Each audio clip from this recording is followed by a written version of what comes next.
Yo people, it's your boy Guillyy here and welcome back to Movie Monday. This is episode 7 of the top 250 IMDb rated movies. I hope you're all having a good day. I just want to start off by saying thank you so much for the support on the last video, the Hamlet video.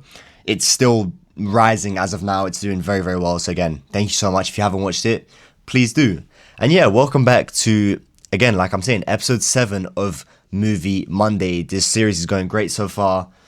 I absolutely love it. It's so much fun.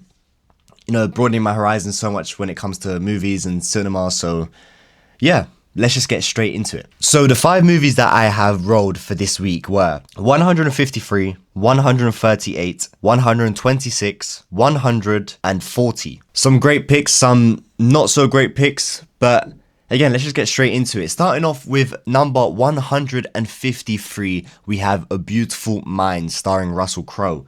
Now, this was the most recent of the 5 movies I had watched. I watched this yesterday. Great movie. Crazy thing, I hadn't even heard of this movie before I had rolled it. It wasn't what I was expecting at all, if I'm being honest. I was kind of expecting like a Rain Man kind of vibe. I mean, and there was that kind of vibe, but I didn't expect it to go the way it did. And I'm not complaining about that at all. Russell Crowe did absolutely fantastic at, portraying this character with schizophrenia and has issues, but he's also a genius. Honestly, it was a fantastic movie. There is so much to take in from this movie in terms of, so many different things, not just the fact of like a mental disorder, just everything that goes on in this movie is so easily related to just life, especially in school. And honestly, it's a great movie. I don't really know what else to say about it because it's nothing special. I will say that it's not like amazing in terms of it didn't blow my socks off, but it was a great movie. I really enjoyed watching it. If you enjoy watching movies with a really smart protagonist and, you enjoy that sort of more mind-bending sort of movie, I would 100% recommend this to you. And yeah, I'm going to give A Beautiful Mind a 4 out of 5. Now, moving on to number 138, and one I am very excited to talk about, it is There Will Be Blood. Now, if you haven't heard of There Will Be Blood, I'm pretty sure you have at least heard the one famous line, "I've abandoned my child." Now, I'm sure of it. I'm sure you've watched it. I'm sure you've heard it. Maybe you've seen it in, I don't know, TikTok edits. You just have to have seen this line. This movie was fantastic. You might have also seen the recent controversy of Tarantino saying that Paul Dano isn't a great actor. Maybe that's where you've sort of heard it from. It's fantastic. It's so good. Again, one of my favorite things, and going back to A Beautiful Mind, one of my favorite things is going into a movie that I don't really know about. And There Will Be Blood, this was my first time watching it. And I absolutely loved the way it went. Some of the topics it tackles is these sort of controversial topics and honestly quite emotional, to do with the son and abandoning him. Topics that I guess could really hit deep to the right person. And whereas they're not very relatable to me, I can still, sympathize with them. It's fantastic. One of the best acting performances I have ever seen, hands down. That's not glazing when people say that. I can for sure say it 100% is. It was just so well driven. Plot was fantastic. I absolutely loved the ending, whereas I do think it might have been a bit unnecessary, the action done at the end. The ending itself was absolutely fantastic, and one I definitely will rewatch in the coming days because it really was just that good. And I wish I could give it the top of the line 5 out of 5, but for now I think I am gonna put There Will Be Blood in a 4.5. I just need to tip my hat to Daniel Day-Lewis because wow, that is great performance. Moving on to number 126, we have Dangal. Now, this is the second Indian or Bollywood movie that I have watched. The first one was Lost Ladies. That was in another episode. I can't remember what episode that was in, but I watched that. And I heard a lot of people saying this was Bollywood's sort of breakthrough. So I was very excited to get into this project. The first thing that threw me off 100% was the 2 hours and 40 runtime. That is very long. But it kind of turned me off of the movie at the start, but I decided to get into it, see where it was going. And I will say The start of the movie did not have me invested. Like, at all. The start of the movie didn't get me. The sort of end of the movie, I say the last third of the movie was a lot more investing, and I was a lot more inclined to watch it during the end because I just think stakes were higher. You know, emotions were more intense. Like, it was much better towards that last third, but that whole sort of first and middle bit of it, I wasn't invested at all, if I'm being honest. And again, I think a lot of that is attributed to the long runtime. Like, I really did have like a lot of hope for this project because I thought if I'd given Lost Ladies a 4, this will at least be a 4 as well, right? And it just didn't live up to that. I would much rather watch Lost Ladies. I think the emotional aspect of it was, at least for me, a lot more well driven and a lot better in Lost Ladies than it was in Dangal. But I'm a fan of the story. I do like the main part that I will highlight is the message of the story, you know, empowering women in sports, especially in a time like now as well, where female sports are becoming a lot more recognizable and they're getting a lot more attention. So this being made in 2016 at a time where I wouldn't be able to name you barely any female athletes, I can imagine this was a big driving force for a lot of people, especially in sort of those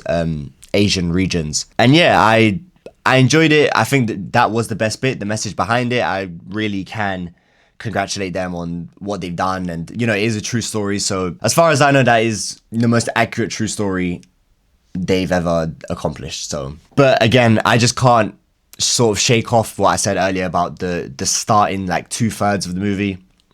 I just wasn't invested. So I'm going to give Dangal a 3 out of 5. Okay, this next one might be a bit controversial. At number 100, we have 2001: A Space Odyssey. Sorry, I'm kind of laughing to myself here because I watched it with my brother and we had probably some of the most high expectations we've ever had when watching a movie because, you know, we both hadn't watched it and we hear about it everywhere. You know, you see celebrities ranking their top 4 on Letterboxd. 2001 is there pretty much in every single video. And man, it hurts me to say that I was disappointed. I was let down because visually, I'll start off with the good. Visually, this movie has like one of the best, if not the best, visuals I've ever seen in cinema because like it is fantastic. I can imagine it's also in like a screening in actual cinema. This must have gone crazy. Like visuals did not let down at all. Like that, sure. But then again, a movie is a lot more than just visuals. And I understand, I really do understand what Kubrick was trying to do. It's so hard for me to talk about because I have a feeling I'm disappointing a lot of people when saying this, but I don't think the message was very well given. And I get like, oh yeah, you're trying to make things a bit more obscure and you're not supposed to give the answers, you're supposed to give the questions for other people to answer. But I just wasn't as invested as I should have been in this. You know, it's incredibly slow, which I guess could help with the sort of narrative of what he's trying to explain and describe. Like, we're supposed to get that sort of uneasy feeling, you know, with HAL 3000 or HAL 9000. I can't remember if it was, I think it's 9000. You know, with that sort of slow, eerie response to everything that goes on in the movie. Like, I get it. Cool, I get it. But the message is just so poorly given, in my opinion. Like I get it. Now I get it. Because I didn't get it at first. But after looking into it, like, cool, I get it. But how can you really expect people to come out of that satisfied? And that's the one thing, I didn't come out of that movie satisfied. And like I'm saying, maybe this is just a me problem. Maybe everyone here is gonna flame me for not, you know, taking in 2001 the way I'm supposed to. But then like the visuals were so good. They were near enough perfect. Maybe this is that movie that's due a rewatch. You know, I say this every week when I come back on this channel and I speak on these movie Mondays. I say there's one movie all the time that will get a rewatch sooner rather than later, and it probably will bump the score up. And this is probably one of the movies now that I've fully sort of been able to understand it. But from first watch, I was so incredibly disappointed. Even I'm still giving it a kind of a high score. I just feel like it should have been higher for like the expectations I had. And yeah, I guess I'm gonna give 2001: A Space Odyssey a 4 out of 5. I mean, yeah, like, I just don't really see how I can give it above that as of right now. Second rewatch maybe, but as of right now, a 4 out of 5. Now, I am a very, very happy man going into this last movie of this week. At number 40, we have Whiplash. Now, if you saw my video about La La Land, when I talked about a movie that has wabi sabi, I briefly put up my top 4 on Letterboxd. And if you have me followed on Letterboxd, you also probably have seen my top 4. Whiplash is one of them. And I know it's kind of like, like so many people have Whiplash. Da, da, da. I mean, there's a reason for that, right? Like, Whiplash really is just him in terms of movies. Like, but man, like, this movie just doesn't get old. I've watched this maybe near enough 4-5 times in my lifetime now, and I'd never get sick of it. I absolutely love it. It gives me that Marty Supreme vibe in the fact that this man wants to be big and he wants to be the best, and it reminds me of Marty Supreme so much, but obviously Whiplash came so much before it. So if anything, Marty Supreme reminds me of Whiplash. Miles Teller, like you surely couldn't have picked a better actor to play Andrew Neiman than in this. Fletcher, J.K. Simmons, like, come on, like, this guy is the perfect casting choice for this man. Like, these are the two main actors, Fletcher and Andrew Neiman, Miles Teller and J.K. Simmons, some of the most perfect casting choices in a movie ever. They play their roles so well, they bounce off each other so well, and in times where there's that rivalry, there's that sort of heated moments, there's still such a good connection between these two characters and these two actors that is so sort of vibrant on screen. It works so well, and I absolutely love it. Whiplash is, again, if it has to be on my top 4, it's one of my favorite movies. I would even go as far as to say top 3. It's just fantastic. I love it, and there is no way in hell I'm giving this less than a 5 out of 5, because near enough a perfect movie. You know, it's not overwhelmingly long. It's not overwhelmingly slow. It's just brilliant. It's brilliant in every way. Near enough perfect. 5 out of 5 Whiplash. You deserve it. That concludes this week's episode of Movie Monday. We are going quickly through the IMDb list. You know, I believe we have about 210 left, which again is still a lot. We're trying to keep this going. We haven't sort of missed any weeks yet. It's been a very good journey. Again, thank you so much for the support on this video, on all the other videos coming out. It's honestly been a blast to make these videos for you guys, and if you haven't already, please like, comment and subscribe.